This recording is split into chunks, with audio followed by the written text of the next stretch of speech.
Finally दोस्तों बात करने वाले हैं स्मृति सिन्हा ऋचा दीक्षित के एक ऐसी मूवी के बारे में जिस मूवी के नाम बा सुहाग के बंटवारा। और यह मूवी बहुत ही प्यारा और पारिवारिक फिल्म बनावल गईल बा। त आज के ये वीडियो में देवे वाला है पूरी जानकारी। त वीडियो के पूरा देखब तभी पूरी बात समझ में आई। अगर आप लोग अपना चैनल भोजपुरी नेशनल न्यूज के सब्सक्राइब ना करनी है तो जरूर कर ली, काहे सीखे इस चैनल पर भोजपुरी के सभी अपडेट सबसे पहले मिलता। अब बात करा तानी सुहाग के बंटवारा मूवी के बारे में जे कैसन बाता। यह मूवी के ट्रेलर आज से 1 महीना पहले आ गईल बा बी4U भोजपुरी के यूट्यूब चैनल से। जे भाई लोग ना देख ले बा ता जाके देख सकता। सुहाग के बंटवारा फिल्म के ट्रेलर काफ़ी शानदार और कमाल के बनावल गईल बा।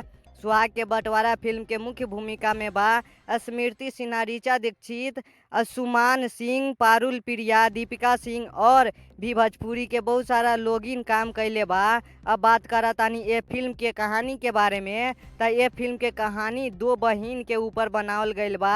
ये फिल्म के कहानी बहुत ही अच्छा बाटे और ये फिल्म के अपन परिवार के साथ बैठ के देख सकतानी, काहे कि ये फिल्म पारिवारिक फिल्म बा। ता आज के ये वीडियो में इतना ही, मिला तानी नेक्स्ट वीडियो में। तब तक के लिए बाय बाय, जय हिंद।